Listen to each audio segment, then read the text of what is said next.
What's going on, guys? Welcome to another episode of the Coin Vigilante podcast. Today, we got a new guest, someone you probably haven't heard of, or maybe you have. He has 100,000 subscribers on YouTube. We got Sami, an entrepreneur who has done a lot with crypto and a ton. So, man, welcome to the show. Thank you. Thank you for having me. Yeah, I'm excited, man. I don't know how I ran into you. I think it was on Twitter, and I was just talking to you about it, and I don't know if you like my post or I like one of yours. And then I was going through it, scrolling down, and I'm saying, okay, this guy's like, I don't know how old you are. Like, I'm 23. And so you're a young dude. And, you said you got into Bitcoin. And then all of a sudden I see pictures with you with like fancy cars. And then I was just like, a lot of the things you were talking about in your Twitter was like resonating with me. And so I'm like, I want to pick his brain. I want to bring it to the show. And, I'm big into entrepreneurship, because I recently just made the Bitcoin and Litecoin watches. I don't know if you've ran across them. And I ran it on Kickstarter, sold about 450 watches with 228 backers. And so, with your entrepreneurship, mine, I kind of want to see how we can resonate and maybe talk about it. So for my audience who may not know you, can you just talk a little bit about your background, how you got into where you got and all that stuff, and we'll just keep the conversation going. Sure. Yeah. I mean, it's a long story, but I guess to summarize it very quickly, my journey started out, probably the key starting point was when I was 13 years old and was looking at my career options in the future and also weighing up that I want a Lamborghini at some point in the future because I was a child, so I made bad decisions. And so I realized, looking at what options I had available to me, nothing would realistically allow me to achieve the cool Wolf of Wall Street lifestyle that I saw, which I wanted. And so I decided, I needed to do something else. And that's what, I was already a YouTuber back then, but that's what really pushed me into it. That's what made me want to start businesses and make money and learn skills and learn. And by skills, I mean all sorts, like persuasion and editing and anything, just everything I can to just pilot into one head and be a cool person that can do a bunch of stuff. And so that led me to trading, and the trading led me to here. Wow. So a YouTube channel, though, is how you got started with everything? Yeah, well, I started out on YouTube when I was like 8 years old. So, and I'm now 20. So yeah, it's been most of my life. Wow. And that's kind of the first real like entrepreneurial thing, I guess, that I did. Okay. That's cool. If you can class it as that. I think you can. I mean, I don't think people realize a lot of what goes behind the scenes and just the time that it actually takes to actually kind of grow. I mean, I'm by no means, I have what, like 1,600 subscribers on YouTube. Most of my viewers are from Twitter, right? So I get a lot of people watching from other platforms, but I mean, you have over 100,000 subscribers on YouTube. That's not an easy feat to achieve. And, I think for a lot of people who are watching, a lot of them want to start creating content. I know for a fact. And that's kind of like the world we're living in. We live in a digital place where if you don't live digitally, basically, and have a voice in the internet, you pretty much don't exist. I mean, that's kind of how I see it. And so what do you recommend for people, and even me, I'm still working on my podcast. I started it, I don't know, about 9 months ago, right? And so I'm bringing in interesting guests. I'm trying to bring people that can talk about business and all that stuff. For people who want to start their own podcast, would you say that there's a few elements that people need to focus on to grow it? Because if I look at, for example, what you told me, you started at like, I don't know, when you said 8 years old or 10 years old, to me, it sounds like persistence and just sticking to consistency is something that gets you there. Yeah, I mean, that alone, if you had that and nothing else, you'd still be successful. It'd take you a very long time. It took me like 12 years. So, and this YouTube channel I have now took me 10 years to reach 100,000. So it's super slow. Wow.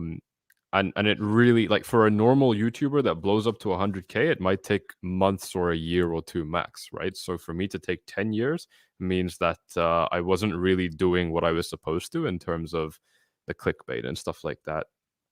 And consistency is most important. There is a lot of different pieces of advice I could give for somebody in your position and others who want a voice. And obviously you said, having a voice is very important on socials.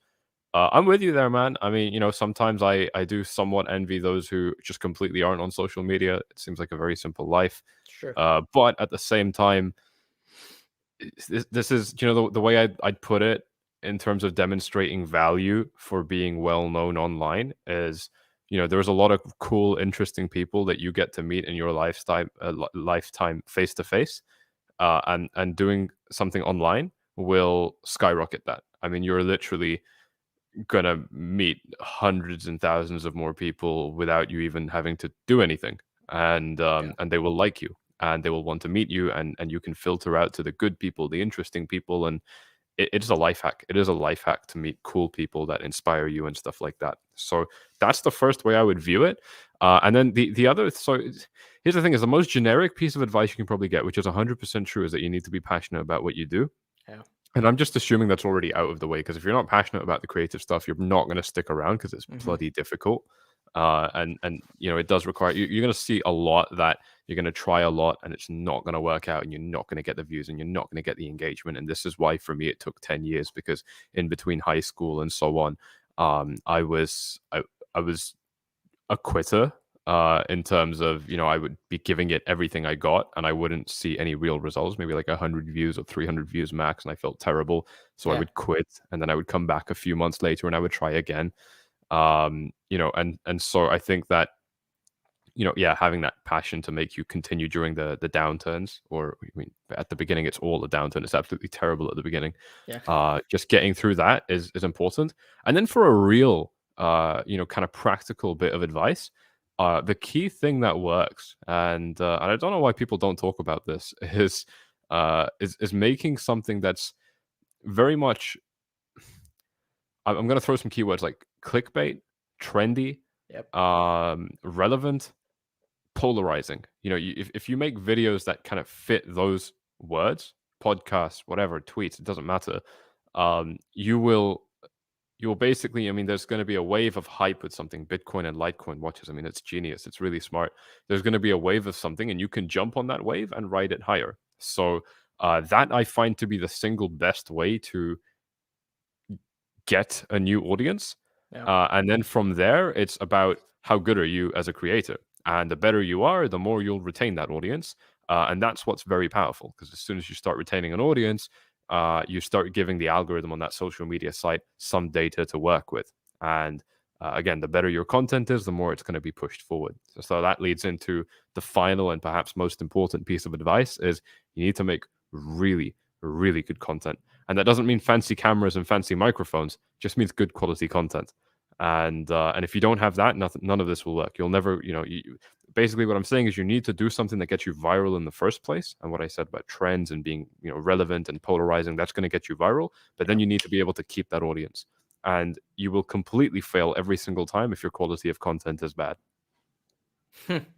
Wow, that's a lot. That's a lot to Yeah. talk about right there. I mean, that's wow, I don't even know where to go from here. That's really true. And you know how you talk about, making good content, but also authentic content, because a lot of people are just sick and tired of hearing the same BS from the same person, or just people that try to do the same thing as other people just to keep jumping on that train and just see if we can get somewhere big. I and again, it's about being authentic with that content, and people like that because there's so much content out there. There's so much information, and people want something raw, something good.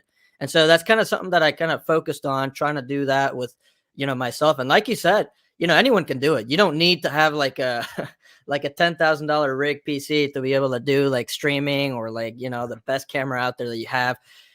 That's not what you need. And so to me, being authentic in that regard does it. And, like you said, trendy, doing all those things. And, like you said, with the Bitcoin and Litecoin watches that I recently did, I put a lot of thought behind it. And a lot of what made me successful is creating that community aspect through Twitter, through YouTube, having people already know me, that I am directly passionate with Bitcoin, directly passionate with Litecoin, directly passionate with all that, gave me a completely close connection to a real product, right? So I'm turning digital energy, or a digital loyalty or community that I formed, right, and turned it into something that supports it physically, right? And then you also, because of that, reap the rewards, monetarily, right? So And so it's kind of crazy how it all works out. And so I kind of want to talk about entrepreneurship, right? Because you have your YouTube channel, right? Which I'm sure you monetize it by whatever means. Um, I just think it's so interesting how people don't think about it, but in reality, that social presence that you create at some point can be monetized. And whether you want it or not. And a lot of people are like, oh, well, you're just creating your social account just to monetize it. And that's not true though. And you know why? It's because if you create value, if you create value for someone else, I mean that's the key word to me. Creating value is something that as a return by its own nature, you're going to get something in return. Whether that's loyalty, whether that's support, whether then that's, you know, monetary value or anything like that. I've seen that happen with myself, right? And it's something that's grown over a couple months, over a couple years, right? And so to me, that's interesting. And one of the things, because we talk about podcast episodes, YouTube channels. I love Gary Vee. I don't know if you know who Gary Vee is. You probably do. Of course. I Yeah. mean, and everything that he talks about resonates with me, and especially one thing: give someone that 59 or 51 and expect the 49 for yourself. So you're always giving a little bit more to them and expecting less in return. And by having that mentality, you're already winning because I don't know. I mean, what do you think about that? What do you think about creating value for people and stuff like that? I've never heard this from him, but because I stopped listening to him a while ago. He's a little bit too extreme for my liking, but a lot of people need it. My God, a lot of people need to hear him. Um, I really like that quote because what you're essentially doing is, whereas previously you might have been giving no value to people, to no value to no people, this might push you to give, you know, X amount of value to Y amount of people, which just automatically puts you out there and just makes it more likely that something comes back. This is almost like when, one person calls it luck, the other one calls it hard work. Yeah. By thinking along the lines of, I give 51%, I get 49% back, and I do it with as many people as possible. It's like if you got a blindfold and you got to shoot a target, the more ammunition you have, the higher the chances are that you'll hit something. Yeah. And I think actually that's what practically everything that makes success comes down to, Yeah. is trying, and trying consistently and trying a lot. And so yeah, that, I mean, you're going to be pleasing a lot of people, whereas previously you might be pleasing nobody or very few. And so yeah, naturally your chances of something good happening back will go up. So that's super powerful. I like that. Yeah, it just resonates with me, and I listen to all these podcasts and business podcasts just to kind of get an idea, get myself. And if I see one thing that resonates with me and manifests in itself, is one, consistency, which I'm already seeing it with you, like you said, consistency, creating value for someone. And have you ever heard Elon Musk talk about what he does? He's like, usually when I go to my executive meetings, I don't really want to talk about anything like that. I'm not even interested. And also Tesla pays almost like $0 in marketing fees for their products. He's like, all I care about is creating a product, keep developing the product, focusing on the product, and keep working on the product. And that's all he does. And again, it's that aspect where if you're within those rails and you're placing an insane amount of focus into something, eventually something's going to work.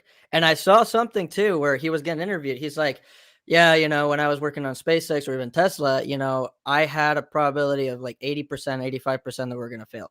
We're already losing money. Things were not working out. And then he was like, but if you're passionate about something, even having a probability of loss, if you're still passionate about it, that other 25% chance that you have for it being successful is worth it just to keep pushing. And so it's something that I've kind of used in my own lifestyle. It's something that I try to do, right? Just get better, improve on my own and even in my own business and things like that. And so I think people can benefit from that. And so that's kind of why, I'm actually kind of gearing my podcast into not just talking about cryptocurrency, but also kind of like just business mindset. I'm not saying I'm not a business mogul by all means, but if there's something I can say, or maybe something that I can get from guests like you to create value for the listeners, I think that's a huge win. And so I don't know, man. I don't know what you think of business. So one question I had for you is, did you go to college? No, mate, I dropped out of high school. You dropped out of high school. Yeah. Okay, cool. And so you started. So the trading part, right? Trading is where you made a decent chunk of money, right? Yeah, it's probably the yeah, no, it's definitely the biggest proportion of money I made. Yeah. Now trading what? Bitcoin? Primarily Bitcoin, a little bit of Ethereum, other shit coins, but yeah, primarily Bitcoin. So what do you say? Okay, so because I went to college, I did all this, but I actually dropped out of my master's degree. I was gonna do a master's in economics. Little did I freaking know, I was there learning how to meet a place and a chart to tell me, like, I was learning calculus, dude, like calculus Okay. 2, calculus 1. I'm like, why am I learning this right now? I guarantee you, every economist out there doesn't give a shit about that. All they need to know is theory. All they need to know is application. I will not have to run calculus to figure out where to meet an X on a chart to figure out monetary policy. Freaking Jerome Powell doesn't do that. So I dropped out. And the reason why I did it, among other reasons, the primary reason is to work on the Bitcoin and Litecoin watches, right? Something that I wanted to work on and create that I knew I couldn't get to had I done that master's degree. I would be maybe graduating today or, sometime this year. And so even though even my dad was like, dude, you cannot do that. There's no way. You need to have a master's degree. That's Mhm. going to, even my parents, right? So I feel like a lot of people out there are scared of what's actually going to reward them in the long term. And it's crazy because the current system incentivizes people to take out $100,000 loan for school, which might not even get you a job, or if it does, it's probably like a 30K a year or 40K a year to begin with, and then you're in debt as it is. But you can't take a loan to start your own business at that age. You can't take a loan to buy a house. You can't take a loan to buy a car. You can't take $100,000 to $250,000 loan for school. Oh, but starting a business, oh, you can't, not allowed. And so, what do you think about the current system? I mean, you clearly didn't need it to get to where you did. Obviously, not everyone's going to hit it big like you or other people. But what do you say to people that are in this situation? I mean, that are scared with the current system. The current system's not really pushing them. Man, I hated school. I don't have nice things to say. I mean, beyond basic math, English, and science, and other, I mean, all the other subjects, but to a fairly basic level. So I'd say up to like age 16 at the most. I'm talking about the UK system. I feel like it's pretty good, but afterwards, when you start doing things that are largely irrelevant to real life and mainly just there to prepare you for university or for getting a good score on an exam or something, that's where it really falls apart for me. And yeah, it's an interesting one because there's a lot of theories of like, and people who have this theory, they don't present it as a theory; they present it as a fact, which in itself is irresponsible. But they're saying like the school system is made to just make you employable and then work a job. And I definitely see a lot of evidence for that. It makes you very obedient, which means yeah, like I feel a little bit of reassurance when I hire someone with a difficult degree. Mhm. I know that they had to jump through a lot of hoops to get it, which means that they'd probably make for a good employee. Um, but back to the original question, which was, I mean, it was like, what? How would I? Can you rephrase the original question for me, please? I feel like I always ask like 10 questions within one. It But was about like, what would I say to someone who's scared of like, the system? yeah, I mean, what would you say maybe to people who are considering right now or graduating high school or something, or considering getting to college, and they listen to someone like me or like you, or even high profile people that say, or even Google, even Facebook, even all And these places that are you no know, longer hiring people with you degrees. know what it came down to for me was there was that very standard route of high school and then university and then hopefully a job and then retire and die. And and for me, dude, it really just came down to I don't want to copy paste life. Like I don't want to it like if you're the success story and you get your fancy degree and you graduate and then you land a job paying you 30K or 100K or 200K, your life is not going to be different. You're still going to be chasing that paycheck every month, and you're just going to have a nicer car. You're going to be having a bigger house, shinier shoes. Your life is not going to be different. So I think it really comes down to what you want. And a big part of that is first appreciating the fact that what you want has probably been drilled quite deep into you. So, like what you think you want on the surface. So, to go a little bit deeper, what do you really want? And if you don't know that yet, then yeah, you need to do some, for lack of a better word, like soul searching. Just kind of figure out what you want to do.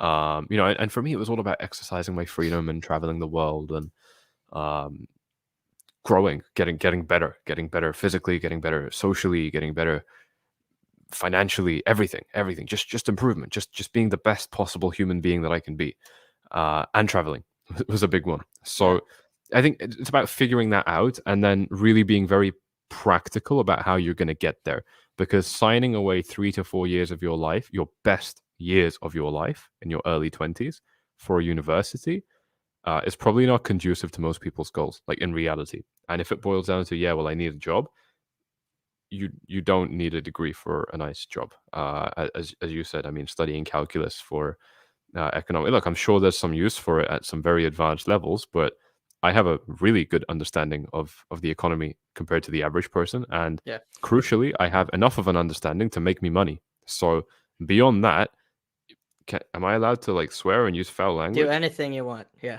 Dude, beyond that, you're entering a dick measuring contest. Like it's not about, like, if it goes past making money, it's only to show off, and it's only to impress other people. It's like if you got like a history degree, and I'm throwing no shade on history. I love the subject. I study history all the time.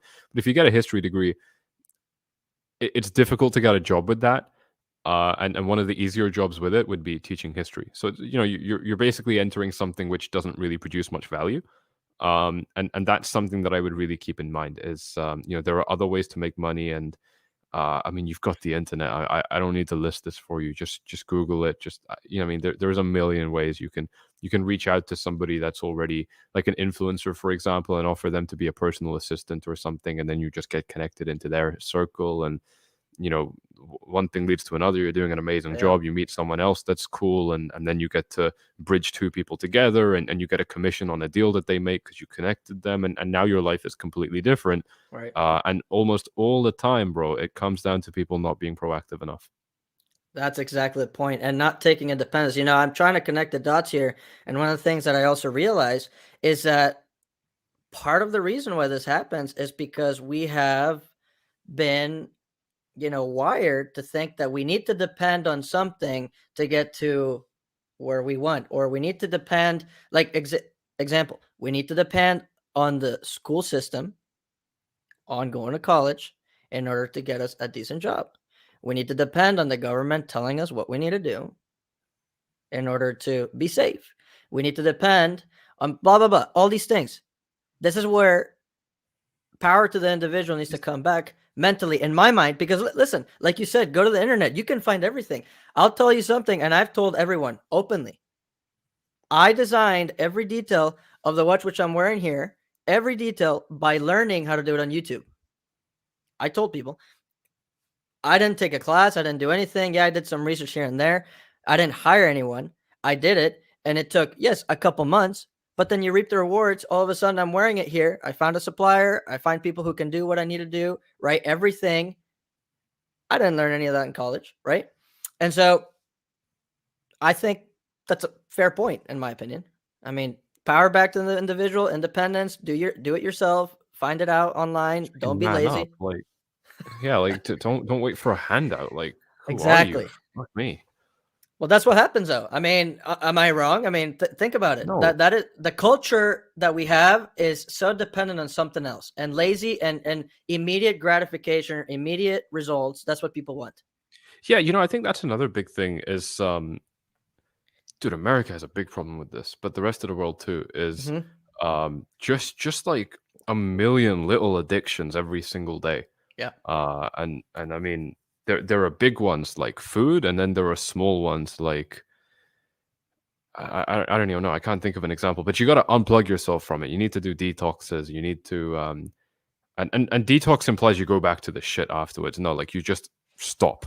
I think a big part of you know here's a bomb I'll drop now. A lot of people will hate me after this. Is a lot of the people who suffer depression these days would be able to fix it if they just lived more like a fucking human, and moved and ate properly and drank water and got some sunlight, and if you be a more normal living thing rather than something that's on a bloody smartphone and laptop all day long, watching Netflix and like if if you move and be healthy, you will automatically unplug yourself from a lot of what's holding you back. You don't need to do it. I didn't in order to get to where I am now, but it makes a world of a difference. It's a lot harder to if your mind is still feeling groggy every single day. And you can fix that by unplugging from all these little addictions. And I think probably one of the biggest ones has got to be the food. This takes like deep research. Like you really got to be serious about your own biology. I think as soon as you get that kind of stuff in order, um, a lot of other pieces must start falling into place. You can't Yeah. live Yeah. like a degenerate if you wake up and go to the gym every day and drink 4 liters of water and eat a good balanced meal 3 times a day. Where is there space to feel terrible? Where is there space to feel like, oh, there's limitations and I can't, but I can't make the money or I can't grow the channel. Like you don't have space for that kind of losers attitude in your mind if if you're living in a healthy way. I think that's really, and if I mean, a lot of people really don't believe. Just try it, see what happens. Give it 3 weeks, not a long time. 3 weeks, 3 weeks are going to pass anyway. It's to the end of the year at the time of us recording this, Yeah. so give it a try. And yeah, there's no other way. Like it's so obvious when you do it. You wonder why you weren't doing it already. I think that's a big it's a big deal. I want to reference one key reading material right now. It's called Deep Nutrition. It's a huge book, and it'll reframe how you look at nutrition and Hmm. food. It doesn't need to have a big bearing on your life. It just needs to just give you like one or two epiphanies, and that's enough to make it worth it. It's like $40. Yeah. To me, it always all of this, and again, you look at the big picture. I look at the big picture when listening to this because a lot. I feel like there's a lot of universal truth. That's how I call it. And a lot of things I listen. For example, I listen to people like Gary Vee, like Joe Rogan, like you, blah blah. All these people, and the same common theme that I hear and this universal truth is that people need to wake the fuck up and realize that accountability is an issue, and it's something that people do not like. People don't want to be held accountable for what they do. And like Gary Vee says, you hold yourself accountable for everything, you're going to stop complaining. Because Yep. you blame everything else. You blame the system, you blame this. So Uh, this was actually the first big kind of epiphany that I probably ever had. Was when I was 14. Here's an interesting story. When I was 14, I was laying on my bed. I remember this in my bedroom in London, and I was super lonely. I was just thinking. I was a lonely child. I was super fat, had social anxiety, and I was wondering, I want to be like Bill Gates. I'm mhm. 14. This dude's like 60. And then I had a crazy thought. We all have the same 24 hours in a day. Some people spend those 24 hours shooting up heroin, and other people spend them building companies like Microsoft. So how do they do it? What is the difference between the dude that has a drug addiction and the dude that's changing the world? What are they doing differently with their 24 hours? Because I thought like, yeah, Bill Gates has got the money. Other people are born into the wealth. Other people have the amazing looks, whatever, the genetics. Cool. We all have the same 24 hours though. So what Yeah. can I do with mine to make me more like him? And the first thing that came into my head was reading. So I went Huh. straight onto the Gates Foundation website. He had like a list of great books. He still has it. Google it. I know Bill Gates is like a public enemy right now, but he still has a lot of He's good still things a you can learn from him. very good businessman. Right, exactly. I mean, whether you like him or not, that mean you can't learn from him. And and so the book I read was the first one I read was Success Principles by Jack Canfield. And I'm not joking, dude. I think it's like the first or second chapter out of 67. talks about taking responsibility. It's all about like you've got a lot of things in your life you don't like right now. And I was applying this to school because I hated school. I hated my teachers. I hated some of them. I hated the system. I hated the fact that I was forced into physical education, the PE classes we had, the gym classes, I guess you call it in the States. Because again, I was super fat. I didn't want to do anything. Yeah. Um, and and yeah, I hated the whole system, and I was blaming these people that were forcing me into it. But the book said, look, I mean, you can play the blame game if you want to, but you're not going to fix your problem. It's not productive. It's only going to make you feel bad. However, playing the responsibility game, assuming responsibility for absolutely everything, even if it's not your responsibility, will get you at least a little bit closer to the solution. And more importantly, if there is a problem you're dealing with, whether or not it's your fault, you are responsible for dealing with it, right? I mean, unless you decide to go to sleep, right? You have to deal with the problem. Yeah. So, assuming responsibility instead of playing the blame game is far more productive. And that funny enough actually led me to just skipping school altogether because I was like, all right, that's my solution. um and uh and and yeah, I think that's an important thing is yeah, you can blame Donald Trump and Joe Biden and God knows whoever else all you like, but at the end of the day you're responsible for your situation, and that's the only productive thought you can have.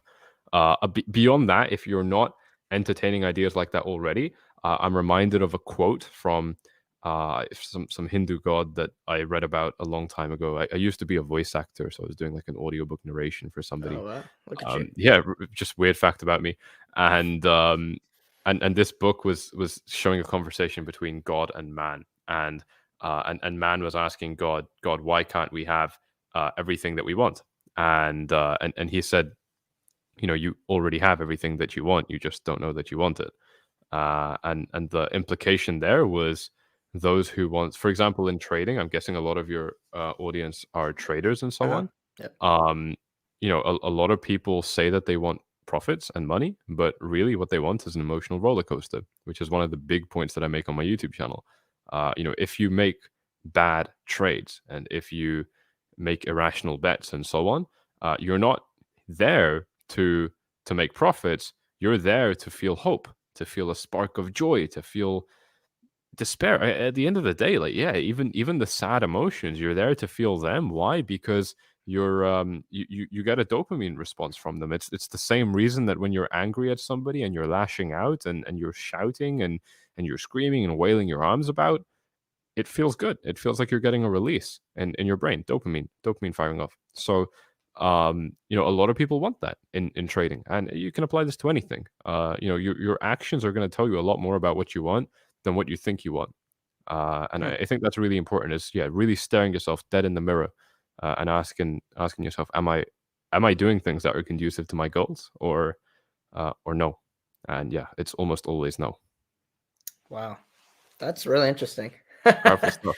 That is powerful stuff, and a lot of it comes from that. Like some of it, you got the inspiration, motivation to do it yourself, discipline that you create from that consistency over 10 years to build your YouTube. But a lot of it comes from doing your own research, right? I mean, like you said, you read a lot of books. Those books gave you some, guidance as to where you should be going. And so I feel like that's a good point though. I mean, and people are lazy. People want like a 1, 2, 3 step and how to do things, right?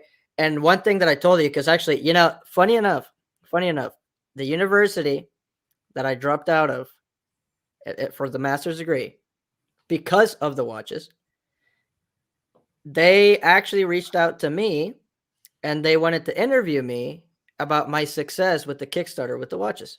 That's how it goes, So man. how ironic is that the university that I dropped out of for my master's degree wants to interview me about the success that I had, right? And so it's just so interesting because the time that you put into stuff like that, the effort that you put in and to figuring that out at some point, it gets rewarded and you just got to stick to it. Man, I can't tell the amount of people that gave me shit and didn't believe, like they were talking watches. Like, what are you even doing? Like a wristwatch? And believe it or not, actually people don't realize this, but believe it or not, the market for watches has been insane everywhere. It doesn't make any damn sense. It doesn't make sense. But watches are selling. And again, one of the things that's important, and for my audience, and I keep telling them, create something that has a message behind it and you're passionate, and then you push it out there and it'll resonate with people, right? I think a So big reason that strategy would work so well is because if it's got something that you have passion for, you will push it harder. You will yeah, just naturally put more effort into it because you care. I mean, I'm telling you, when I was doing the Kickstarter, because it was 30 days, I thought I was going to get fired like almost every day, because I work a 9 to 5 actually. And my goodness, I mean, I just couldn't stay away from Twitter, from pushing every single day I was just pushing, pushing, pushing with my watches. But the thing is, and I told people, and people know this, I didn't make these watches just to make them and sell them and just because they're cool. So I had a light bulb moment, right? About a year and a half ago or two, when I was doing my master's actually. And I said to myself, bring it a little bit to Bitcoin. The current system doesn't respect the time that we have. And what does that mean? Well, we work a 9 to 5. We spend time, effort, money, time away from family, sweat, tears, whatever, to go work 9 hours a day, then come back to family. And then we get paid in what? US dollars, right? And You then know, what happens with those US dollars? They get printed away, devalued mhm. every single year by a government that doesn't respect your hard earned money. On the other side of the story, what do we have? Bitcoin, something that for once in the history of humankind cannot be tampered with their monetary policy at all. And so I wanted to create something, right? A watch that would signify the importance of time and money, the appreciation. Two things that are the most important in life that are the least appreciated a lot. So that was the message behind the watches. People just were like, "Holy crap!" I mean, that's like really cool, Yeah, And people are yeah, like it's DMing powerful. me. Yeah, people were DMing me, and they're like, "Dude," and people were finding different meanings for the watches, not just the one that I had. And they were like, "Dude, when I get these watches, they will forever remind me of these past couple of years that I was in Bitcoin and Litecoin, being a pioneer in the space." And I'm like, "Holy crap!" I mean, that's pretty deep right there. So anyway, it just goes back to what I was saying. Create some meaning, create some value, and people will find it. It gives people something to resonate to, and when you give them resonate with, and when you give them that, they're going to be naturally more willing to spend more money. You can charge a lot more as well. There was another interesting thing you said, which is you're spending perhaps 9 hours away from your family. For me, this was also one of the deal breakers that made me defect from the system, was realizing that a lot of people, I hate this line, a lot of people will say it's only money, family is more important, and so on. But again, they're not living that reality. They're lying to themselves, because if it is all about family, then why do you go to work for 9 hours a day? For example, you go to work in order to provide for your family and exist and get food and a shelter over your head. So it's in order to really be living that reality, you have to buy your freedom. You have to make the money. I know it's a very extreme approach, and you have to make sacrifices, right? If you're trying to buy your freedom, I earn a lot of money up to the age of 25, and you get hit by a bus at the age of 26. It's an absolutely terrible tragedy, right? So, and that's why I understand people say live in the moment, and don't overwork yourself too much. But at the end of the day, to really be living what you what you think you should be, I firmly believe that you need the funds to be able to do it. And I'm saying this because obviously I came from nothing as well. I didn't come from wealth. I was public school and family, mom claiming welfare and so on. I mean, it wasn't good. So I've been on both sides, and it's pretty clear to me that again, a lot of people, they think it's difficult. They don't think outside the box because they've been shoved into it. It's not your fault. I mean, you've been shoved into the box and so on, and then there's layers and layers enclosing you in there. Yeah, it's difficult. It is difficult to break out, but obviously, it's all the more rewarding, when you do. And yeah, Yeah, I think a lot of the inspiration you can get for doing that would probably be like reading cool success stories. yeah. That's kind of one of the things I was doing, because it opened my mind up to understand that. there are different paths available. Your one, for example, with the watches, I know that there's been a huge movement of people launching, premium watches. Not even premium. I mean, just like $100 to $200. Nice, good designs, and attach a story to it, and they do well. Right. And yeah, and so I think there's a lot of ways, and if you just kind of study those who are already successful, you're going to be positively brainwashing yourself, and you'll start being more optimistic because you'll realize it's possible for anybody. And the cool thing too is, see, I always, every time I do a podcast, I just talk about a story and never even get to the point that I was trying to get to. And when I was talking about the master's degree and doing the watches and everything, one of the things I said in the interview where they interviewed me for the watches through my school, I told them is, for every person in this school right now who's reading this story, I want you to know that there really is no, at least in my opinion, there's no really secret recipe or perfect way to do any of what I did or anything that I guess someone successful did. There, I don't think there is. I think if you're passionate and you just keep pushing, you'll find whatever way you can to get to where you want. I am positively sure that I could have done what I did in a much more efficient, much better way. But that's the whole part about a journey like this. It's just fun because you learn to go around rocks, obstacles, things, whatever. I mean, you've seen that picture probably. The path to success is not a straight line. It's just like a bunch of fucking Hmm. things going everywhere.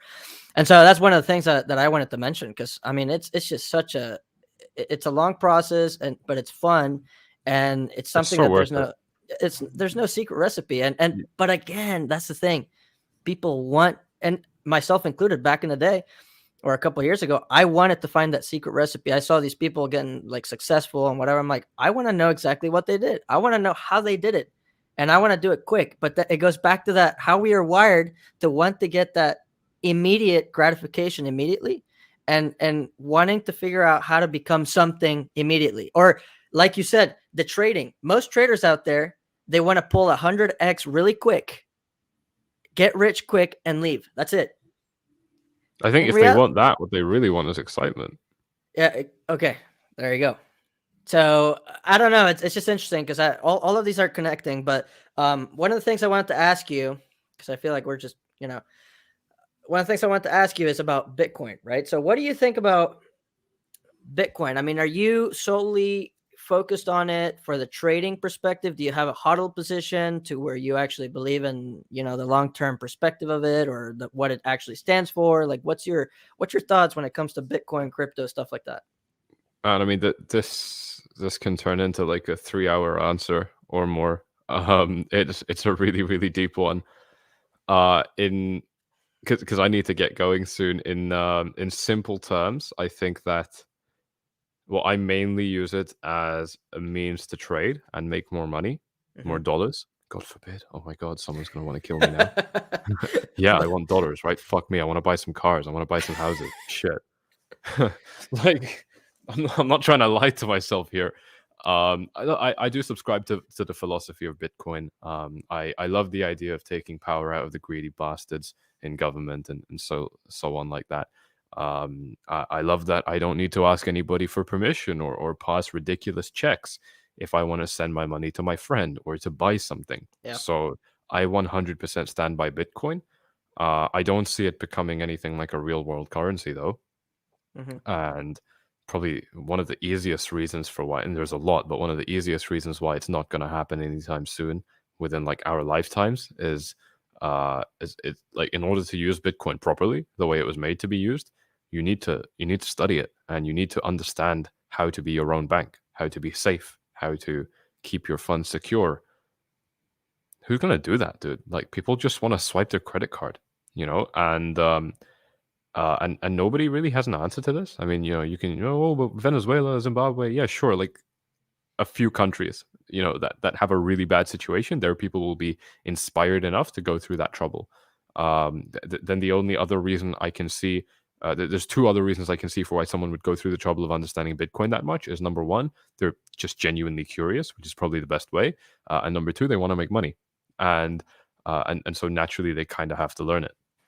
Right. So there's not enough of an incentive for people to want to adopt it. In in most of the world, and I don't see that changing. If the main way that I see Bitcoin progressing throughout our future is it acts as almost a pressure tool. The more people vote for Bitcoin with their money by buying it, the more they are not voting for the legacy finance system, and that's going to apply pressure. That's going to take money out of the system. That's going to take power out of those hands, and they will naturally have to change the way they operate in order to survive. I'll give you a good example. Is like I don't know about how this worked in the United States, but in the UK over these past 10, 20 years, there's been a green movement, right? Save the environment, save the trees, and all that. And and it started out as the Green Party. We had the Conservative Party and the Labour Party, which is our Democrats and Republicans, and then the Green Party came up, and they were gaining a lot of traction because a lot of people cared about the environment. Hmm. So they just kind of got sucked into the Labour and Conservative Party. The Green Party still exists, but is incredibly small compared to its height. And the two main parties have now just absorbed their policies. They're just being more environmentally friendly, or at least trying to look like they are. Hmm. So uh, that is an example of how a big movement comes up and the people already in power just absorb those ideas and run with it. And that's exactly what I think could happen with Bitcoin, as being far more likely than Bitcoin actually being in everyone's wallet and people are only spending it. And it's this utopia world where everyone who is telling you about it now has a Lamborghini and so on. I just don't see that happening. I love to trade it. I do have a big hodl position. It's most of my net worth. So I'm definitely still bullish on it. I'm just exercising a little bit more nuance with my opinion. I'm not mindlessly jacking myself off to saying Bitcoin's going to $1 million because it's going to replace the dollar. That's not what I do. I'm staying very realistic. That's a fair point. That actually might be like a counter, very counter to what a lot of people think, but that's true. Yeah, I and mean, it's necessary to say it. I think like every time I say this in a room of people that are like Bitcoin maximalists and crypto diehard fans, I've firstly never been contested, and secondly, the room always goes quiet, and I can tell that it's getting people to think, which is what I want to do. You know, we because Bitcoin is making us money, and because the crypto market is making us money, a lot of people just mindlessly believe it. I mean, it is no different to somebody who is saved by a religious cult leader, orphan, saved by a religious cult leader, brought into a family, given everything nice, and then this cult leader starts killing people and doing horrific things, and that person who's been saved still subscribes to the same theory because it helped them in the past. That, yeah, that's not that's not how truth works, and my God, there's no better way to blind somebody than with money. So that's why I try to get people thinking in these ways. that's a good point. So we'll just have to do this. We'll have to keep doing another conversation about Bitcoin and all these things later Yeah, at a later date because there's a lot to talk about, man. I really enjoyed it. Let's finish up the podcast. I do sometimes a rapid fire questions where I give you the chance to respond with one word, the first word that comes up in your mind after the question that I ask you. So I'm going to ask you uh-huh. about 3 to 4 questions and then we'll wrap it up. I had a feeling I was going to do something just like this yesterday. Did you? Yeah, and I had no idea it was going to be here. But yeah, there, go on. there you go. There you go. What? Okay, so I'm just gonna tell you anything, not even a question. First word that comes into your mind when I say Bitcoin, Money. money. Uh, current education system. Failure. um, let's see.